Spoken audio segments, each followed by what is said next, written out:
দেখবেন অনেক প্রতাপশালী বাচ্চা বড় বড় লেকচার দিচ্ছে, হঠাৎ রাস্তায় হাঁটতে হাঁটতে ডেড।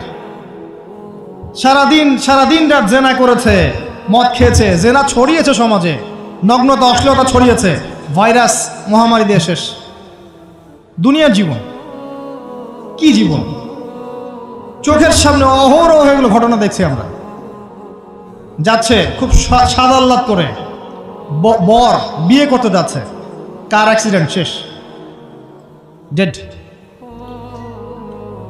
কিছু সাহাবী তো এমনও ছিলেন, বদরের যুদ্ধ করতে এসেছেন, হাতের মধ্যে কিছু খেজুর আছে, খেজুর খাচ্ছেন, খোরমা খেজুর খাচ্ছেন। তখন নবী সাল্লাল্লাহু আলাইহি ওয়াসাল্লাম দাঁড়িয়ে ভাষণ দিচ্ছেন যে ওয়াসাবিকু ইলা মাগফিরাতিম মির রাব্বিকুম ওয়া জান্নাহ।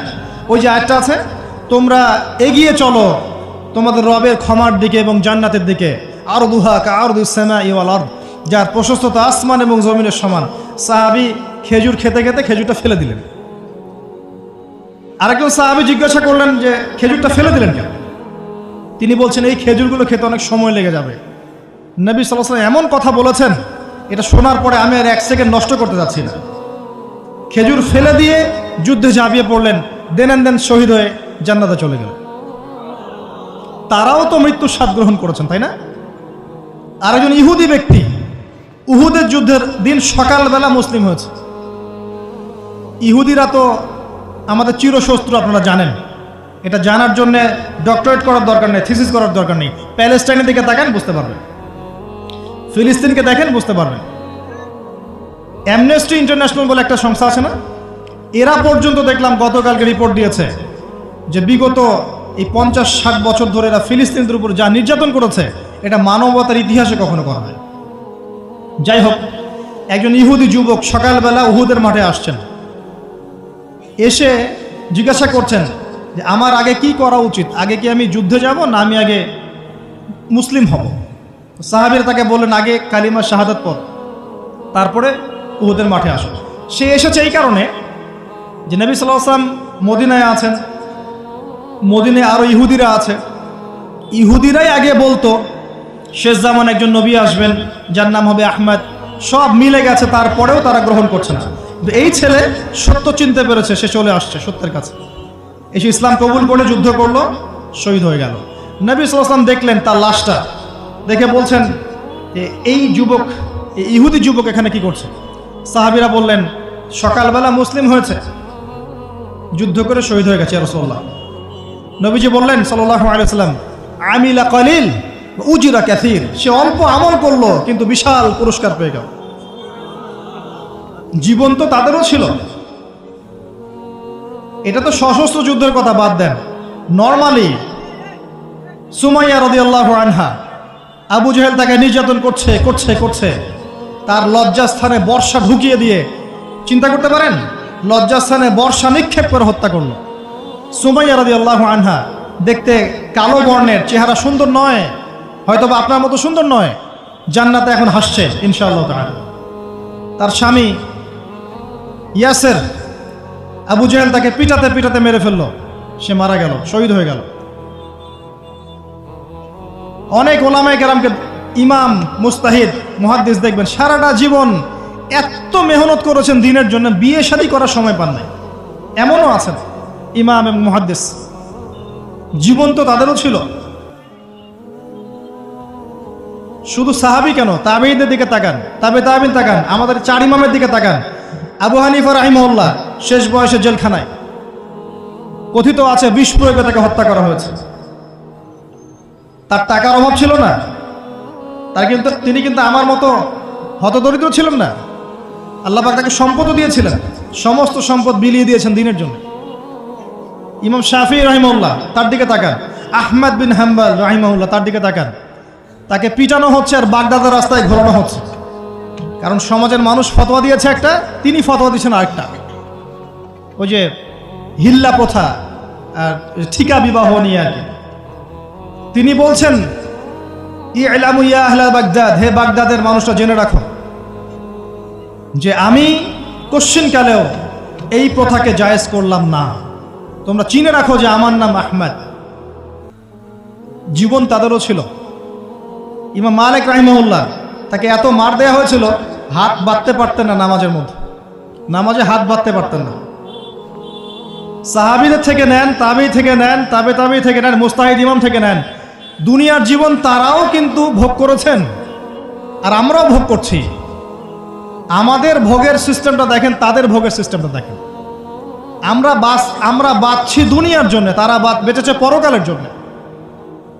আমরা দুনিয়ায় বাঁচছি দুনিয়ার জন্য, দুনিয়ার একটা চাকরি, একটা ব্যবসা, একটা পরিবার, একটা স্ট্যাটাস, বাড়ি গাড়ি, টাকা কড়ি, সম্পত্তি, এগুলোর জন্যে। কিন্তু তারা বেঁচেছেন আল্লাহর জন্য, পরকালের জন্য।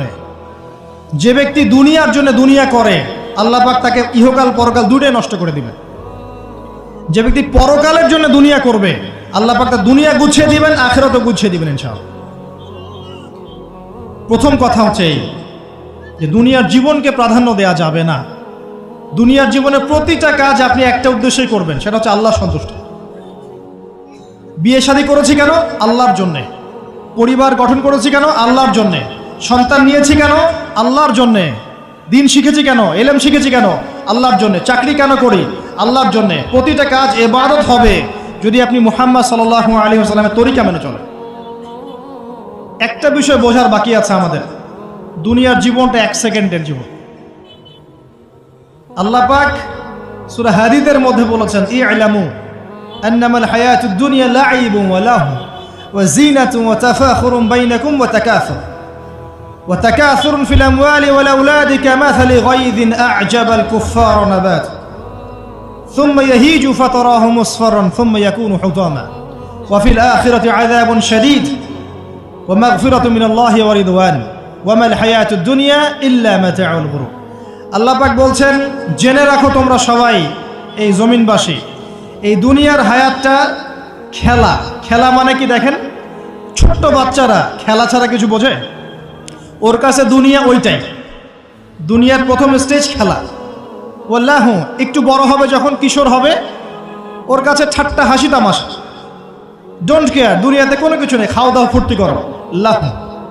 আর একটু বড় হবে, ওয়া জিনাতুন তাফাখুরুন বাইনাকুম ওয়া তাকাসুর, একটু বড় হবে তখন বাড়ি গাড়ি, স্ট্যাটাস, সৌন্দর্য, চাকচিক্য, প্রতিযোগিতা, তাফাখুরুন বাইনাকুম ওয়া তাকাসুর। এভাবে দুনিয়ার জীবন যাচ্ছে।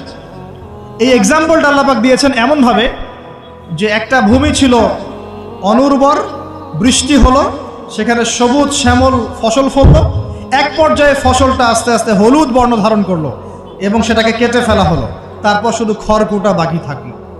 এই হলো দুনিয়ার জীবনের এক্সাম্পল। এরপর পরকালে বাকি আছে দুইটা জিনিস, হয় ক্ষমা, রিদওয়ান, মাগফিরাত, ক্ষমা, অথবা আযাবুন শাদীদ। আমাদেরকে মাথায় ইনস্টল করতে হবে, দুনিয়াতে আমরা কেউ থাকতে আসি নাই। প্রথম কথা, এখানে আমরা এসেছি বড়জোর 60, 70, 100 বছরের হায়াত নিয়ে, যার মধ্যে মোটামুটিভাবে 30, 40, 50 বছর চলে গেছে, কারো 20 বছর, 25 বছর চলে গেছে, বুঝতে না বুঝতেই চলে গেছে, মানে ভালো মন্দ বোঝার আগেই শেষ। যদি তার বয়স হয় 60 বছর, তাহলে এখন বাকি আছে 30 বছর। এই ব্যক্তি যদি ঠান্ডা মাথায় রাতের বেলা চিন্তা করে, এই 30 বছর যে আমার চলে গেছে, আমার অ্যাপ্রক্সিমেটলি 30 বছর বাকি আছে।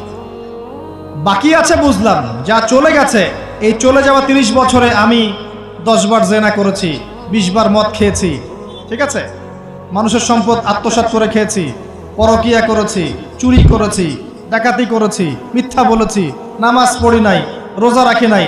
আমরা প্রত্যেকে যদি আমলনামা ঘাটি আজকে রাত্রে, এরকম একটা লিস্ট আমরা তৈরি করতে পারবো। আজকে রাত্রে বাসায় ফিরে গিয়ে প্রত্যেকে যদি একটা আমলনামা ঘাটতে চাই, চোখ বন্ধ করে চিন্তা করি যে এই 30 বছরে আমি কি কি করেছি, দেখবেন আপনি জেনার পাপ পাবেন, মাদকের পাপ পাবেন, অন্যের সম্পদ আত্মসাতের পাপ পাবেন, নামাজ না পড়ার পাপ পাবেন, রোজা রাখেন নাই, জাকাত দেন নাই, কোনো কোনো ক্ষেত্রে মিথ্যা বলেছেন, প্রতারণা করেছেন, মানুষের সম্পদ লুটে পুটে খেয়েছেন, অনেক কিছু করেছেন। কিন্তু আমাদের চলাফেরা দেখলে মনে হয় যে আমরা কোনো পাপ করিনি। এই জায়গায় ঠান্ডা মাথা চিন্তা করে আপনি দেখবেন পাপ দুই রকম। কয় রকম? দুই রকম। আপনি দেখবেন আল্লাহর সাথে জড়িত কিছু পাপ পাবেন, নামাজ পড়েন নাই, রোজা রাখেন নাই, মিথ্যা বলেছেন, ইত্যাদি ইত্যাদি। কিছু পাপ পাবেন আল্লাহর সাথে জড়িত, কিছু পাবেন মানুষের সাথে জড়িত।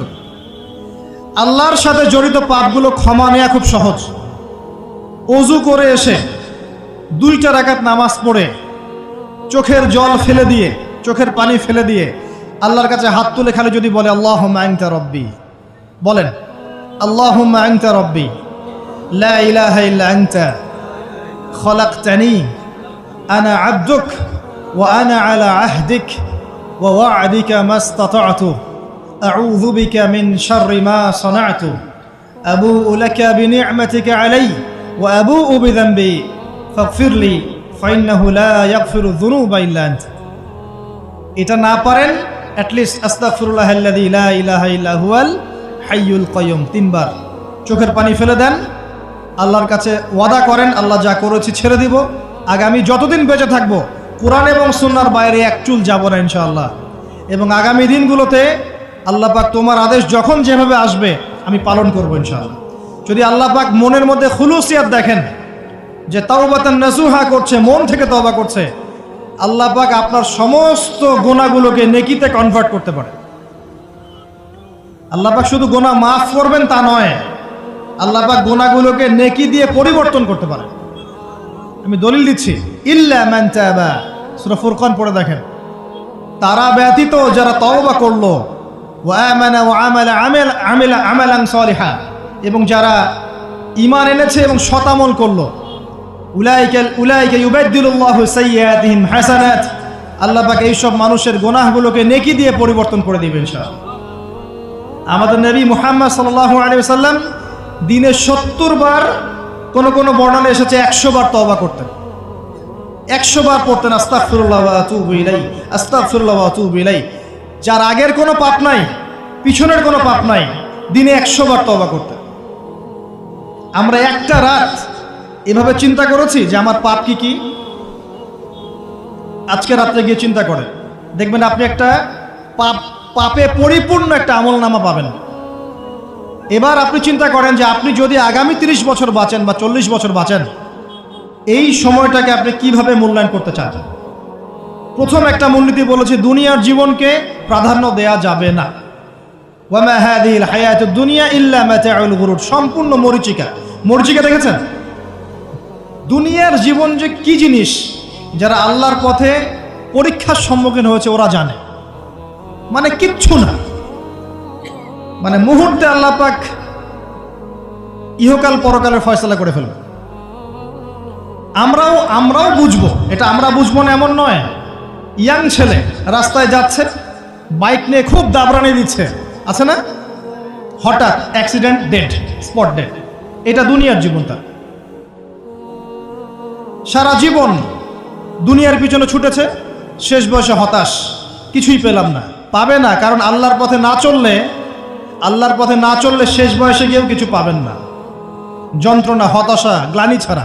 তখন দেখবেন আত্মহত্যা করে শেষ, ডেড।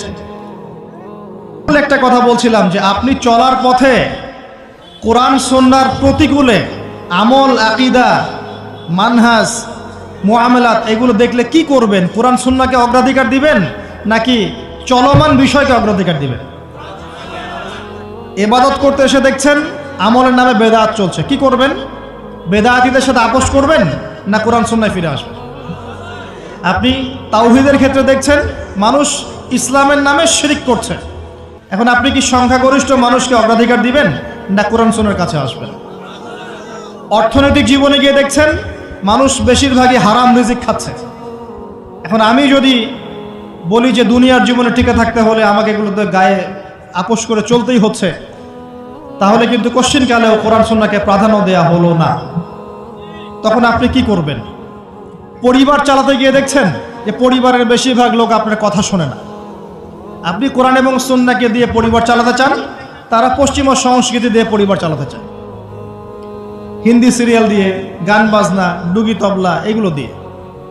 বেনামাজি, নামাজ রোজার খবর নাই, তালিম নাই, ইসলামিক নৈতিকতা নাই, কিচ্ছু নাই, জীবনের কোনো উদ্দেশ্যই নাই। এরকম পরিবার নিয়ে আপনি চলছেন, কি করবেন? কাকে প্রাধান্য দিবেন? খুব ডিফিকাল্ট প্রশ্নগুলো কিন্তু, এবং এগুলো প্র্যাকটিক্যাল, এগুলো হচ্ছে। এখন চাকরি খুঁজতে গেছেন, আপনি দেখছেন যে ঘুষ না দিলে চাকরি পাচ্ছেন না, কি করবেন আপনি তখন? পড়াশোনা করতে গেছেন, ছেলে মেয়ের ফ্রি মিক্সিং, জেনা ছাড়া পড়াশোনাই করতে পারছেন না, কি করবেন তখন? ইউনিভার্সিটিতে গেছেন, ইউনিভার্সিটির পরিবেশগুলো দেখছেন, ইসলাম কোথায় আর ইউনিভার্সিটি কোথায়? কি করবেন আপনি? তো প্রত্যেকটা জায়গায় আপনাকে সিদ্ধান্ত নিতে হবে যে আমি প্রতিটা জায়গায় কোরআন এবং সুন্নাহর সাথে আপোষ করব, নাকি চলমান এই জাহিলিয়াতের সাথে আপোষ করব, কোনটা করব? বিশ্বাস করেন, যখন আপনি মনের মধ্যে এই চেতনা লালন করতে পারবেন এবং আল্লাহ আপনাকে হেদায়েত দিবেন যে হ্যাঁ, কোরআন সুন্নাহই সমস্ত সমস্যার সমাধান এবং এর মধ্যে আল্লাহ পাক প্রতিটা বিষয়ের সলিউশন নাজিল করেছেন, আপনি মেনে নেবেন, চলবেন, তখন আপনি বাধা পাবেন, প্রচুর বাধা পাবেন। প্রথম বাধা পাবেন আপনার পরিবার থেকে, এরপরে বাধা পাবেন আপনার সমাজ থেকে, বাধা পাবেন ধর্ম নেতাদের থেকেও, পরবর্তীতে বাধা পাবেন ফেরাউন নমরুদদের থেকে। কি করবেন? ডিসিশনগুলো খুব ইম্পর্টেন্ট, কারণ মনে রাখবেন কবরে 3টা প্রশ্ন হবে। মান রব্বুক, সেই উত্তর দিতে পারবে যে পৃথিবীতে আল্লাহর সাথে শিরক করে নাই। সিম্পল, যে তাওহীদের উপর ছিল, শিরক করেনি, উত্তর দিতে পারবে ইনশাআল্লাহ রব্বি আল্লাহ। পৃথিবীতে যে আল্লাহর সাথে শিরক করেছে সে কোশ্চিন কালে উত্তর দিতে পারবে না। শিরক করে মারা গেছে, তওবা করে নাই, উত্তর দিতে পারবে না ইনশাআল্লাহ।